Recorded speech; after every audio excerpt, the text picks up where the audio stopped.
Focusing on what you can't control makes you stressed. Focusing on what you can control makes you powerful. Mel Robbins, The Let Them Theory. This is AMI Audiobook Review. I'm your host, Jacob Shymanski. Self-help books are so freaking weird to me. Like, the idea is great. A book that's just a little bundle of wisdom to help you navigate real-life issues, challenges we all go through. God knows we all need a pep talk once in a while, or a bit of tough love, or even just a new perspective on things to get us out of a rut. That's undeniably a good thing. But so often, to me, it's the package, the way the message is delivered that's so off-putting. That's not to say the message isn't valid. There are often lots of great things to learn from self-help books. And what Mel Robbins has to say in her book, The Let Them Theory, is genuinely good advice. Generally, it really hits the mark. Listen, I know I'm not the only one who finds the whole presentation of mainstream self-help weird and icky at times, but The Let Them Theory isn't beating the allegations here. I think it's well worth reviewing because it's clearly made itself stand out in the self-help space. It's been dominating nonfiction lists in Canada and in the United States for a few months now. It's apparently sold over 6 million copies in 6 months. Nothing to scoff at. Mel Robbins has also had a few other successful self-help books like The 5-Second Rule and The High Five Habit. And she is a very popular social media figure with millions across a whole bunch of different platforms.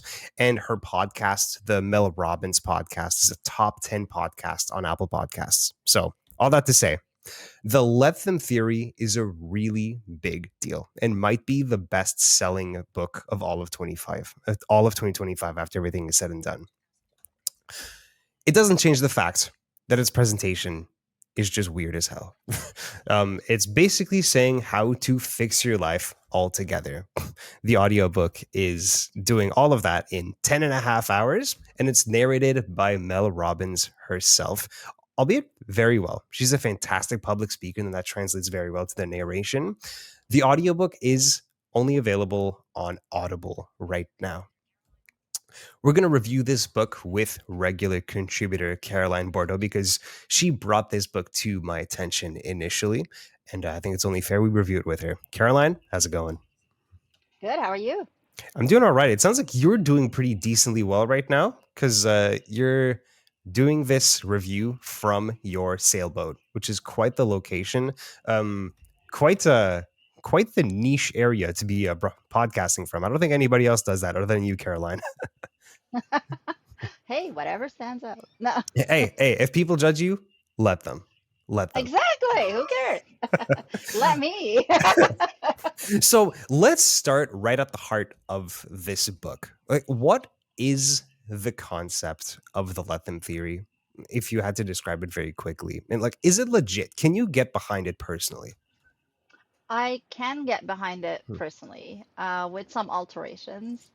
Um, so basically, the idea is that you are giving people too much power to control your thoughts and your feelings. And if people are doing things that are, quote, hurting you, then it's your response to it that you control. So this is not new.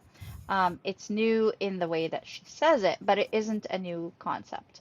Um, and so the let them theory has two parts. There's the part that says, let them do what they're going to do. But the response part is, let me. And we can get into all of that in a minute. But I think the idea that if your friends get together and they don't call you, instead of saying, oh, they're doing it on purpose, they're hurting me, they're leaving me out, you have to start thinking about, okay, what did I do to push them away, or why wasn't I included? But then it gives you the power to say, okay, let me, and then it's your job to reach out to people. Like, have you fallen off the radar? Have you said no too many times and people have just gotten tired of asking and getting Hmm. turned down? That sort of thing. And in that way, I totally can get behind it.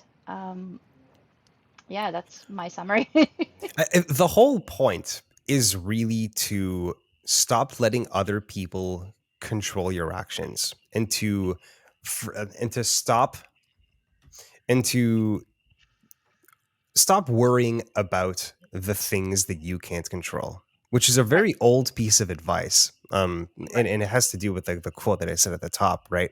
Um, you can't be living your life where every action you take is dictated by the reactions that you feel you're going to get from everybody around you. Hmm. And in a weird way, the let them theory, this whole concept where if something bothers you, if other people's reactions bother you, if other people's lives bother you, you can just say, let them, let me do this in response. Like the whole point Correct. is that Yeah. you're letting go of things that you can't control and Hmm. acknowledging that you have the power to control what you can control. And Correct. that's why the book being called the let them theory, and for the synopsis to say that in just 2 words you can do all of this and that and change your life isn't really true. Because to me, the let them part is so easy and extremely basic. It's the let me part that's unbelievably difficult. That's the action part. Like, did that bother you at all? When she got to the let me part, I was like, oh, well, this is the real meat and potatoes. Like, the let them part is I so feel like obvious, isn't it's it?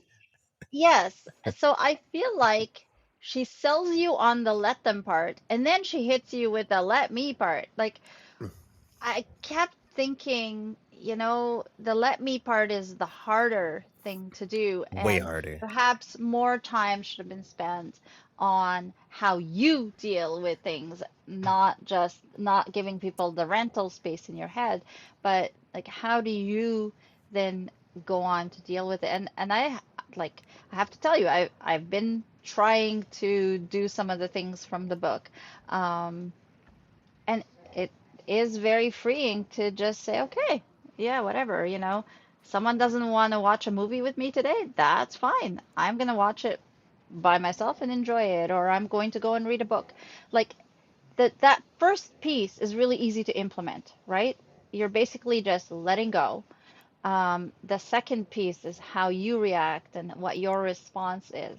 That's the learning piece, I think. Although saying let them is easy, there are certain things and certain scenarios where it will not be as easy. Like, That's right. like an example that she gives is finding out that her group of friends did something without her, that she was Yes. excluded. And this is something that I think we can all relate to, has happened at some point in our lives. It Yeah, really hurts. You it does. go ahead, say let them. Fine, you're gonna have to say it a lot of times before it really sinks in. But the point isn't that let them is like a magical pair of words that fixes all your No. problems, that lets you let go of the things that are bothering you. The point is that it's reminding you that they did something that was out of your control, that this is out of your control, and to refocus on the things that you can control. What you can do is in those scenarios, look at things that might make you feel better about it. Wonder, like, Yeah. reach out to one of them and form a one-on-one relationship. What might work better for you? Like, there's a lot of good things in this book. I'm not here to trash it. Um, No. it's just the let them part of the equation just seems so simple to me. Well, the let me part is obviously more important. And Yep. no, it's not more important. It's just significantly more I difficult, think even though that's it's the crucial. learning piece, though. Yes. I really think it is the learning piece. I don't think it's the let them. Like, let them is fine. It's something that I think on some level we all know, but the let me part, the how do I respond piece, I think that's the harder thing to learn. She includes tons of examples in the book of how to apply the let them theory in different Yeah. contexts. One of them I thought was very good was she was sitting on a plane and there was a dude behind her that kept coughing, like big, Yes. disgusting coughs. And that would really annoy me. And you could try and get this dude to stop, turn They're not around and going say, to. "Excuse Yeah. me, can you stop?" And I mean, say, you can't stop coughing if you're sick. What are you going to do? And so she said, "Okay, fine. Let him. He's sick. It's whatever. I can't control it. Let me do what I can do to take care of myself." So she puts a Hmm. scarf around her mouth and nose, puts headphones on to block out the sound, fantastic example of how you need to refocus what it is that you can't control into what it is you can control. This is all really Absolutely. valuable. Um, but the thing is, the book doesn't just focus on examples of the let them theory. It goes into other aspects of Yeah. things you can do to better yourself, like just how to manage your stress, how to recognize, and it explains how breathing deeply, deep breaths can actually genuinely really help you to relieve Yeah. that stress. How comparing yourself to other people is extremely toxic, but there are good ways to do it. Um, how you need to acknowledge that life isn't fair. Like, it's very broad. It does a lot of things, but she always Hmm. ties it back to how you can use the let them theory to to to to refocus yourself. Were Right. there parts of the book that especially resonated with you in a positive way? Yeah, actually, a lot of it. Hmm. So that example on the airplane is was a huge one because who hasn't been there, right? You get on the bus. Oh, the other day I was at the mall actually, and I walked in and there was a woman openly coughing, and I could hear her. So I didn't have a scarf or anything to wrap around myself because it's hot here, but I just chose to walk the other way and like just keep moving, get away from the situation. Before I read the book, I might have done the same thing, but I would have been really mad. And I would have been like, why is that person doing this? Shouldn't they know better? How inconsiderate. Um, I noted it, and I even said something to my husband like, oh, wow, this person is inconsiderate or whatever. But that's that's all the time I gave it. But in the past, I would have been like, oh my God, COVID is rampant and this is not good. So I think there are some positives. I think like how her daughter dealt with the breakup of her relationship was interesting. Um, and I just loved the breathing, like the reminders about breathing, because your breathing really does change your mindset. That's another thing with self-help books, that often the advice seems very basic on the surface and things that I think deep down we all fully understand. That sometimes you just need to take a deep breath in life and it really makes that big a difference. But the point is that sometimes you need that point well articulated for it to hit home. I think that's where the Hmm. value of self-help comes from. One of the Absolutely. frustrations I have with the genre is that a point doesn't need to be well articulated in 400 pages. Right? Like, it's often a good point that is just stressed and hammered on over and over and over again. And so the book is called The Let Them Theory, but it really is about all sorts of other things. I mean, one of Yes. the other things for me that really resonated was the section on toxic comparison. And Yes. it's exactly what you're thinking about when you go on Instagram and you see someone who's doing really well, going Living on their best vacation, living life. their best lives, like that fancy restaurants. They look fantastic. Their family's adorable, and you're still in your bachelor apartment struggling to find a job. Like, it's really toxic. In that situation, let them. Good for them. They're having a Yeah. good life. They're living their life. Let me be inspired by them. Don't be Yeah. bitter. You should never be bitter in those situations because they are doing something that is completely out of your control. Was And it? it has nothing to do with you. It had absolutely nothing to do with you. And she says there are two different forms of comparison. She calls it the torture and the teacher. The torture is when you Yeah. compare yourself negatively to other people. And the other one is the teacher, where you Yeah. use it to inspire yourself and see what you can do better. And the example that she gives is, she has a friend that on the same street, there's this other lady, and the friend is a home decorator, and she has a business, and she's very good, but her website and her social media kind of sucks. The Hmm. other person on the street just started home decorating. She doesn't have all the skills, but her social media is impeccable and her website looks beautiful. And she's Nice. getting thousands of likes and retweets Hmm. and tons of traffic on her website. And then her friend is super bitter about it because the Yeah. person who's less good at interior decorating is getting all the attention. Why are you getting bitter in that situation? You had Yeah, every opportunity to update your social media and your website. Now you saw somebody else do it properly. Be inspired by it. Use it as the kick in the ass that you needed to actually get it done instead of being bitter and feeling like you missed your boat. You didn't miss your shot. You can still do it. That you could never control what that person was doing. Uh, I thought that story was very poignant about refocusing the way you compare yourself to other people. Like, did you feel that one? I love that chapter. I love that one. I Mhm, also loved the mhm. example about her wanting to become a speaker and how she wasn't able to get gigs at first, right? And then she went to a conference and somebody said to her, "Look, it's a formula. It works for a reason. Get a website. Start talking about your speaking engagements. Um, get some pictures of you speaking on the stage. Get some video footage of you speaking on the stage." And that's how you build it.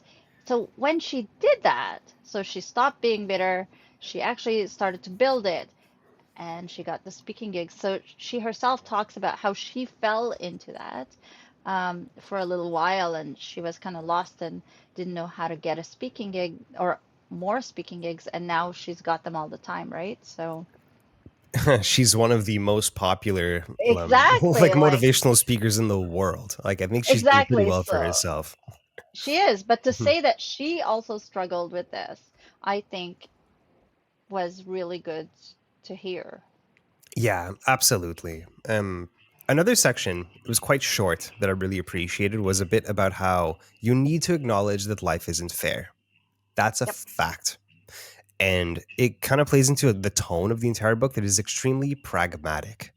It's not hopeful and dreamy. It's No, extremely pragmatic and making you focus again on the things that you can control instead of worrying about the things correct. that you can't. And if you feel like I'm repeating that, it's because she repeats it over Like over and and over over. and over. It's ridiculous. And she's very self-aware that she's repeating it over and over. Oh, she Um tells you that. Oh yeah, she repeats it that she repeats it over and again that she is repeating it over and over again. It's Yeah. kind of meta in that sense. But the bit about life not being fair, personally, and I feel like you'll relate with this, Caroline, is that as a person with a disability, sometimes it really does feel like you were dealt a worse hand than other people. And Right. we But were. what are you going to do with it? What are you going to do with it? Exactly. And you can you can use the lesson we learned from the toxic comparison chapter, and learn from the other people who have a similar hand as you to do a little Hmm. better. And you can't get mad at other people for having been dealt another hand. You're just going to get really No. bitter. Let them have their better hand. We're all playing at the same table here. And it's not like you're Well, competing, you're playing with them. It's not if people are winners and people are losers. You're all participating during the same game, but there's no winners and losers. Everybody's just playing at the same table. And I like that way of refocusing that analogy of being dealt cards and playing a game. I liked it as well. I also really like the the and at one point she says, you have to go at life at your own pace and you Mm. have to walk your walk the way that you feel is best for you. But, it's not a bad thing to stop and refocus and figure out what am I doing to contribute to whatever the outcome is? Because I think that's important. Again, to recognize what you can control. It's the most important lesson you can take from this book, and it's a really valid one. Now, Yeah. like I mentioned in the intro, a lot of self help books have very good lessons to learn, including that one. It's the package that can be kind of Mhm. problematic. Do you agree with me in this specific scenario with the Let Them Theory by Mel Robbins? Yeah, I totally do. So there is one piece before we finish that I wanted to Sure. talk about because I think it's important and I've gotten caught into this in the past, and that is if somebody is doing something you are not comfortable with or don't agree with, and I'm thinking of the situation where she talks about her friend's husband who's overweight, doesn't exercise, lost his job, sits and watches TV all day. Um, and she's talking about how to motivate him. And basically, she gives you a manual on how to manipulate somebody into action. Manipulate. That's doesn't have a good connotation. No, well, because it feels really, it felt almost, oh, what's the word I want to use? I felt like Gross, unclean, icky. gross. Yeah, icky. That was because, she talks about, oh, well, you could tell him about how much you're enjoying your workout. Like, let's face it, how many of us really enjoy our workout? Like, I don't hear people jumping up and down and saying, I love my workout. I have to talk myself into going to exercise class, okay? Like, and that's just how it is. But what she tries to tell the friend to do is, talk about how much you enjoyed your run and how much you love eating healthy food. Like, what? That does seem very weird. Listen, if I was like if my really fit friend came up to me and was like, "Oh, I just had the best workout and ate so healthy. It was awesome." And they did that over and over again. Like, what am I supposed to feel? Like, this feels a little manipulative. It's really strange. And this book has tons of really weird advice too. Like, Yeah. I don't necessarily think that it's bad, but it's just quite strange and out there. One of the things that she says at one point that made me laugh was she brings on this expert and she says that over half of adults have the emotional maturity of an 8-year-old or worse. And so Oh my when you're God. dealing with an emotionally immature person that's throwing a tantrum, imagine them as an 8-year-old child and to essentially treat them as an 8-year-old child. Okay. It's kind of hardcore and I just don't believe it. Does that make sense? Like she I talks about guess. how she knows tons of very emotionally immature people, and I'm So like who are Caroline, you in hanging your out with? life, would you? Yeah, who are you hanging out with? It doesn't feel real. What You are know you what I mean? doing? Like in my life, I don't think more than half people have the emotional maturity of an 8-year-old. I maybe I can I name don't like a tend to hang couple. around with those people. I don't know. Yeah, honestly, sometimes you have to be around these people. But Yes, okay, but anyways, Caroline, as we wrap up here, I do want to touch on a couple of things that bothered me about the book. okay. Would Yeah. you like to go first? Actually, No, I just did. So go okay. ahead. One of the main things that really bothered me, the constant "this book will change your life" messaging was really strange. It was, it's like it was still trying to sell you on the book after you already bought I it. already Yeah. bought it. Yeah, you know what I mean? Like it was Yeah. also full of hyperbole when like Mel says she went to talk to an expert and this expert said this one thing and boom, from then on my life was never the same. Like there are constantly these extremely It's hyperbolic sentences like you will never live your life the same, like this was a life-shattering moment for me. Like it's, and he can't have life-shattering moments over and over and every over day. again No. because they're not really as significant as you're making them out to be if they're happening over and over and over again, right? But It kind of but drives me a little let crazy. it drives me crazy because I think it's a trend right now in media. I don't know if you've noticed it, but like all the media things that I'm seeing around criticizing politicians and whatever is like, oh, this is an, earth-shattering news, blah blah blah. And I'm like, you just gave me an earth-shattering piece of news like half an hour ago. So let's move on here. I think we kind of Uh, lost the plot here, you know, like not everything yeah, can be earth shattering. no, um, well, one more thing is that saying saying let them works in times where people are mad at you in yeah, because like sometimes people will be mad at you because like you can't control what they think, and sometimes they're yeah. mad for the People are wrong gonna be mad. reasons, Yeah, whatever. and Yeah, sometimes they can be mad for legitimate reasons. And right. you and she warns that the let them theory shouldn't be used as a license to be a jerk, to disregard other people's That's feelings. correct. Oh, let them be mad. But you just know that tons of people are going to use it to be a jerk. And Mel doesn't really offer a convincing reason as to why you No, shouldn't be a jerk. It just no. kind of falls on people to be decent. So, like, in other words, I worry that the let them theory enables people to be self centered jerks. It's Yes, kind of yeah, it like does. it's kind of like Ayn Rand and her theory of objectivism. I don't know if you've ever read The Fountainhead or Atlas Shrugged, but it's very much about being self-centered and thinking about yourself and valuing your individuality, where it's like it's Absolutely. not a terrible message, but it's been No. so poorly interpreted by people that just use it as a license to be a jerk. The let Right. them theory could fall in that, and she doesn't offer a Absolutely. good rebuttal. She tries at one point and says you shouldn't be a jerk, but I mean, Yes. don't be a jerk isn't going to stop you from being a jerk.